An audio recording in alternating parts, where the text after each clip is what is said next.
The beeping of the heart monitor had been my constant companion for 3 days. 3 days of staring at the sterile white ceiling of the ICU, 3 days of wondering if my 34-year-old body would recover from the massive heart attack that had nearly killed me during what should have been a routine board meeting. The irony wasn't lost on me. I'd been presenting quarterly earnings to the board of directors of my medical device company, explaining how our revolutionary cardiac stents were saving lives across the country, when my own heart decided to stage a rebellion. The doctors said it was stress. Years of 18-hour workdays, missed meals, and the constant pressure of building a business from nothing had finally caught up with me. What they didn't know was that the stress wasn't just from work. It was from carrying the financial burden of my entire family while they remained blissfully unaware of where their comfortable lifestyle actually came from. I was reviewing patient charts on my tablet. Even in the ICU, I couldn't completely disconnect from Meridian Medical Solutions, when my brother Daniel walked in. He looked haggard, his usually perfect hair disheveled, his expensive shirt wrinkled. "Elena," he said, barely glancing at the machines keeping track of my vital signs. "Thank God you're awake. We have a situation." I set down the tablet, noting how he hadn't asked how I was feeling or whether I was in pain. Classic Daniel. "What kind of situation?" "It's Dad. They found something during his routine checkup. A tumor on his pancreas. Dr. Richardson says it's operable, but we need to act fast." My stomach dropped. Despite everything, Dad was still my father. "How bad is it?" "Bad enough that they want to do surgery next week. But here's the problem. Insurance is calling it experimental because of Dad's age and condition. They're only covering 40%. How much do you need?" "50,000. Maybe more, depending on complications." Daniel sat down heavily in the visitor's chair. "Mom's beside herself. Dad's trying to act tough, but I can see he's scared." I studied my brother's face. At 36, Daniel had never held a job for more than 2 years. He'd bounced between sales positions, startup ideas, and get-rich-quick schemes, always managing to talk his way into just enough success to keep the family believing he was building his empire. What he was actually building was debt, which I'd been quietly paying off for years. "Where's everyone else?" "Marcus, Sophie, Mom." "Marcus is trying to get a loan, but you know his credit is shot. Sophie's maxed out her cards from that boutique disaster. Mom doesn't have anything. The house is mortgaged to the hilt and Dad's business has been struggling." What Daniel didn't know was that I'd been the one keeping Dad's construction business afloat.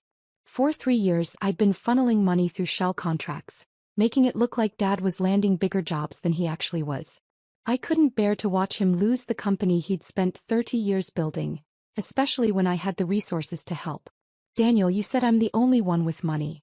What makes you think I have $50,000? He looked at me like I was being dense. "Come on, Elena. You're a doctor. Well, sort of. Whatever it is you do with those medical things. You must have savings." "Sort of a doctor. I had a PhD in biomedical engineering, 2 master's degrees, and had built a company that revolutionized cardiac care. But to my family I was Elena who works at the hospital, and never got married, and spends too much time with her computers. I'm not a practicing physician, Daniel. I run a medical device company." "Same thing. The point is you're the responsible one. You're the one who always has her act together. You must have some kind of emergency fund." "The responsible one.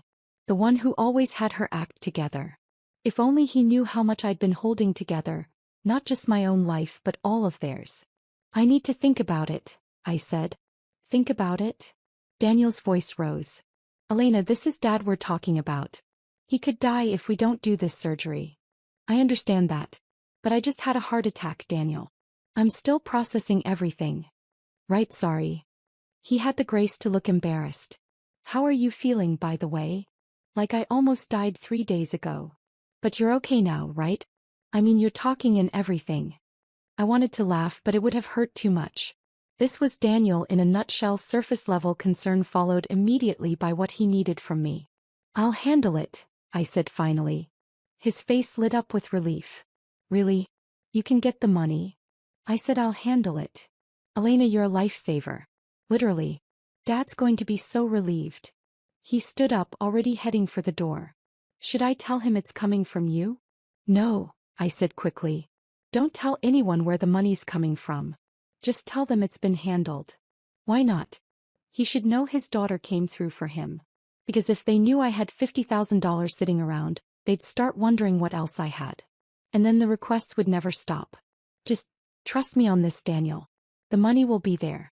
That's all that matters. After he left, I lay back against the pillows thinking about my family. For years they'd seen me as the odd one out.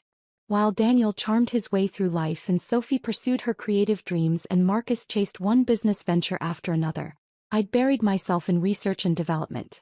I was the introvert, the workaholic, the one who showed up to family dinners with a laptop instead of a boyfriend. What they didn't see was that while they were living their lives, I was building mine. Meridian Medical Solutions hadn't just happened overnight.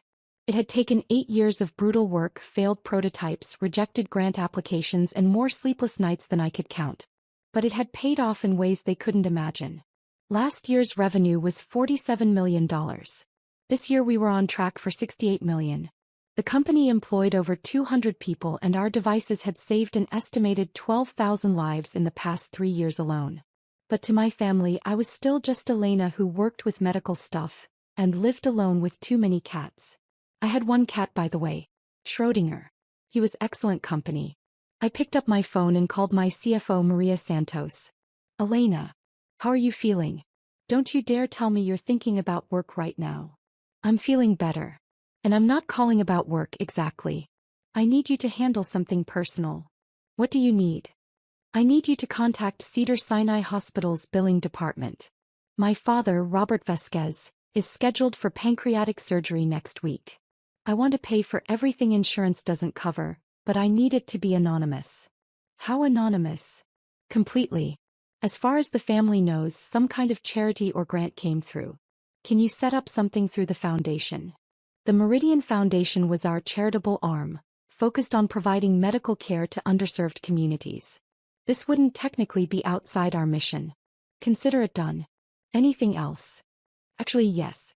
I need you to look into my father's construction business, Vasquez and Sons. Run a quiet financial analysis. And I need you to check on something else. 20 minutes later, I was still on the phone with Maria when Dr. Peterson, my cardiologist, knocked on the door. Elena, how are you feeling today? Much better. Ready to get out of here? Well, you're in luck. Your latest tests look good. We can discharge you this afternoon, but I want you taking it easy for at least 2 weeks. No work, no stress, plenty of rest. Define no work. Elena. Fine. Light work. Phone calls only. Light work, he agreed reluctantly. And I want to see you in my office next week. After he left, I called Daniel back. How's Dad doing? Better now that we know the surgery's covered. The hospital called an hour ago. Apparently some medical foundation is covering all the costs not covered by insurance. Can you believe that luck? That's wonderful news. I know, right? The coordinator said it's some kind of program for families facing financial hardship due to medical emergencies. Dad's surgery is scheduled for Thursday morning. I'm glad it worked out. Me too. Oh, and Elena, thanks for being willing to help. Even though it turned out we didn't need your money, it means a lot that you would have come through for us. After I hung up, I felt a familiar mix of satisfaction and frustration. Satisfaction that Dad would get the care he needed without financial stress. Frustration that my family had no idea how much I'd been coming through for them over the years. The next morning, I was signing my discharge papers when my phone rang. Dr. Richardson, Dad's surgeon. Ms. Vasquez? I wanted to give you an update on your father's surgery. I sat up straighter. Is everything okay? Better than okay. The surgery went perfectly. We were able to remove the entire tumor with clean margins. But there's something else I wanted to discuss with you. What is it? During our pre-surgical consultation, your father mentioned that his daughter works in medical technology. When I realized you were Elena Vasquez from Meridian Medical Solutions, I had to call personally. My heart sank. So much for anonymity. Dr. Richardson, I'd prefer if you didn't mention my company to my family. Of course I understand. But I wanted you to know, we've been using your cardiac stents here for 2 years. They're remarkable. You've probably saved more lives than you realize. Thank you. That means a lot. There's one more thing. I know about the foundation covering your father's surgery costs. That was you, wasn't it? I didn't answer directly. How's my father's prognosis? Excellent. Full recovery expected. He should be home by the weekend. When I arrived at the hospital that evening to visit Dad, I found the whole family crowded into his room. Mom was fussing over his blankets. Daniel was telling some story about his latest business idea. Sophie was showing him photos from her recent art show, and Marcus was explaining why cryptocurrency was the future of finance. Elena. Dad's face lit up when he saw me. There's my girl. How are you feeling, Mija? Much better, Dad. How are you? Good as new. Well, almost. Dr. Richardson says the surgery couldn't have gone better. That's wonderful news. Can you believe our luck? Mom said, taking my hand. First you get to come home from the hospital, then this foundation comes out of nowhere to help with Dad's surgery. It's like a miracle. Sometimes good things just happen, I said. Dr. Richardson mentioned something interesting, Dad said, studying my face. He said he's familiar with your work. That the company you work for makes some important medical equipment. I felt everyone's attention focus on me. It's not that big a deal, Dad. He seemed to think it was. Said your cardiac stents have revolutionized treatment at their hospital. Daniel looked confused. Wait, your company makes those? I thought you just worked with computers and medical stuff. I do work with computers and medical stuff. But you actually make medical devices? Sophie asked. Like important ones? Our devices help people with heart problems. It's no big deal. Elena, Dad said quietly. Dr. Richardson said something else. He said he wanted to thank the CEO of Meridian Medical Solutions personally for the foundation's contribution to my surgery. The room went completely silent. Dad, you're the CEO? Marcus's voice was barely a whisper. I looked around the room at my family's faces, confusion, shock, and something that might have been awe. I founded the company 8 years ago. Founded it. Daniel sat down heavily. Elena, what exactly does your company do? We develop and manufacture medical devices, primarily cardiac equipment. Stents, monitors, surgical tools. How big is the company? Dad asked. I hesitated. We employ about 200 people. Revenue? Marcus asked. He might be irresponsible with money, but he understood business. Last year was 47 million. The silence that followed was deafening. Million. Sophie's voice was faint. $47 million? Give or take. Mom sat down in the visitor's chair. Elena, are you rich? I'm comfortable. How comfortable? Daniel asked. Comfortable enough to handle Dad's surgery without thinking twice about it. The foundation, Dad said slowly, that was you. I nodded. How long? Mom asked. How long have you been? 8 years building the company. But I've been financially stable for about 5. 5 years, Daniel repeated. You've been wealthy for 5 years and never said anything. Why would I say anything? Because we're your family. And you're still my family. Money doesn't change that. But we wouldn't have had to. Daniel struggled for words. Wouldn't have had to what? Let me guess. You wouldn't have had to worry about money if you'd known your sister could just take care of everything? That's not what I meant. Isn't it? I looked around the room. Daniel, how many times have you called me asking for advice about money? Marcus, how often do you complain about not being able to afford things? Sophie, remember when your boutique was failing and you stressed for months about the debt? They all looked uncomfortable. I've been watching all of you struggle with money for years. But every time I offered help, real help, practical advice, connections that could have made a difference, you brushed me off. Because I was just Elena who worked with computers. We didn't know, Mom said softly. You didn't want to know. It was easier to see me as the spinster sister who lived alone with her cat than to consider that maybe I knew what I was talking about. That's not fair, Sophie protested. Isn't it? Sophie, 3 years ago when your boutique was hemorrhaging money, I suggested you needed to analyze your customer acquisition costs and profit margins. You told me I didn't understand retail because I wasn't creative. Sophie's face flushed. Marcus, 2 years ago when you asked my opinion about that tech startup investment, I told you their business model was unsustainable. You said I was too negative and invested anyway. How much did you lose on that one? Marcus looked at his shoes. Daniel, last year when you were considering that franchise opportunity, I offered to review their financial projections. You said you had it handled and didn't need my help. The franchise folded 6 months later. We made mistakes, Dad said quietly. We underestimated you. You dismissed me. There's a difference. So what now? Daniel asked. Do you hate us for not recognizing how successful you are? I sighed, suddenly feeling exhausted. I don't hate anyone. I'm just tired of being treated like the family failure when I've actually been the most successful person in this room for years. You're not the family failure, Mom said. We never thought that.